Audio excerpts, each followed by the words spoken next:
Marami rin actually nagko-comment sa mga videos ko about GoTime na scam raw talaga to. Parang umpisa lang siya magaling tapos eventually lalabas yun talaga yung true colors niya. Medyo annoying lang kasi sa akin na personally as a depositor, yung parang limit nila pag nag-deposit ka sa Robinsons na mga supermarket. Para napaka-hassle niya kasi yung dalawang maximum for the entire month, sobrang ang konti niya. So the tendency is talagang you have to pay pa.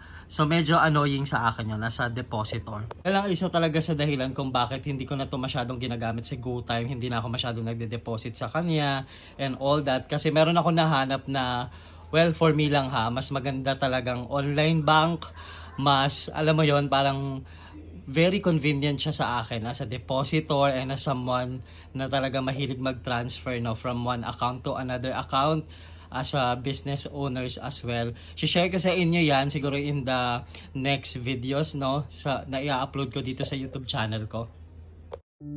The way your body syncopates, you're driving me crazy.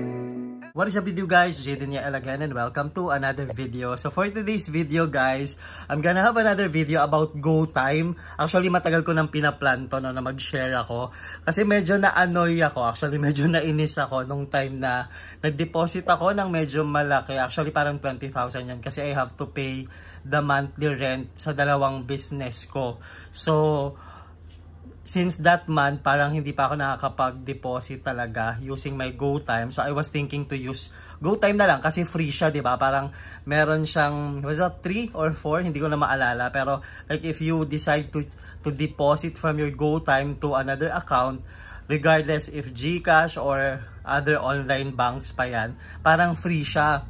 So nag-decide ako na mag-transfer or mag-deposit na lang sa GoTime ko ng, if I'm not mistaken, mga around 20,000 yun. Pero nagulat ako kasi grabe ang laki ng bawas niya. So apparently, sabi nung cashier doon sa Robinsons Supermarket, medyo madami. Meron na pala silang parang rule na tinatawag na like ang maximum na pwede ka magpa-deposit sa mga Robinsons Supermarkets for the entire month is 2 beses lang. So parang you have to pay na, sabi nila 0.05 lang naman daw yon. Pero syempre, if you're gonna deposit na medyo malaki talaga na amount, iindahin mo pa rin yun, no? Kumbaga, I get it naman, syempre they also have to earn, no? Kaya lang kasi, yun na actually yung medyo na-frustrate ako kasi, alam nyo na, parang over-promising din kasi talaga to si GoTime, especially when it was only starting. Pero ngayon nararamdaman ko na yung pagiging hassle niya. Kasi yun nga, nung nag-deposit ako ng mga 20,000 yun, ang laki nung bawas, ininda ko talaga siya, parang nasa hundreds din yun, 300, 400, or close to 500 nga yan eh. So, dahil yung exact amount na yun, pangbayad ko talaga sa rent yun. So, nahassle pa ako kasi I have to mag-deposit na naman. Nagpa-Gcash pa ako ng another 500 pesos. So, ang pangit GoTime. Ano nangyayari sa inyo? Actually, I created a lot of content about GoTime. Gustong-gusto ko talaga tong GoTime. I mean, I was a huge fan, no? In fact, pinopromote ko siya.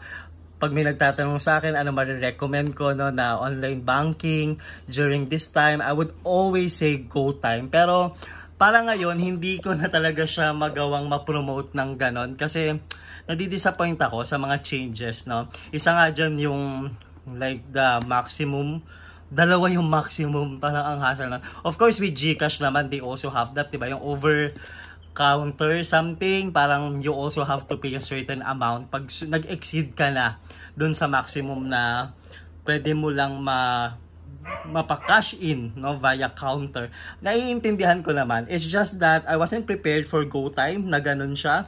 Kasi, yun nga, wala naman kasi siyang ganun eh. Parang, actually, okay pa sa akin yung parang 3 beses lang yung free when you transfer to another online bank or e-wallet. Naiintindihan ko yun, walang kaso sa akin yan kasi nakapag-adjust din ako dun eh. Pero nagulat lang ako dito sa deposit nila na 2 lang yung maximum. Na-experience na ba yun guys? Parang, ang medyo annoying pa kasi, hindi ka i-inform nung cashier. So, halimbawa, nagpa-deposit ako ng 10,000, no, for example.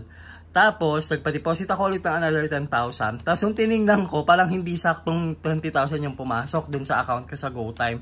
Parang, nagbabawas siya. Halimbawa, yung 10,000 mo, naging 946 something na lang. Tapos yung sa susunod, 9,000, ganun na naman. Parang sabi ko, ay, kaya medyo na-annoy din ako doon. Kasi parang, well, sabi nila, mayroon naman daw advisory and all that. Pero, that's actually annoying. So, simula nun, dahil na-disappoint talaga ako sa kanya, hindi ko na ito masyadong ginagamit. So, yes, medyo binitawan ko na to si GoTime. Pag in case of emergency lang. Pero kasi talagang main account ko to way back. Talagang dito ako madalas na mag-deposit. Dito na ako, like from, parang naging main ko na siya. No? Aside from my GCash account, of course, at saka yung Maya ko. Ito na yung parang naging main ko talaga. Hindi ko na nga ito masyadong ginagamit na dalawa when GoTime came in the picture. Pero because of that changes nga, no, na something maximum nila, no, when you deposit to any Robinson Supermarket. Pasensya na kayo dun sa aso. Narinig niya ata yung boses ko. Nag-decide ako na hindi na lang masyadong gamitin si GoTime. Ngayon, ano na yung ginagamit ko? Actually, ang ginagamit ko na ngayon ay Uno. Yes, it's actually a digital bank. Yes, it's Uno, as in one, no? UNO, no? I wouldn't be talking more about that sa video na to, but I will be creating another video about Uno Digital Bank.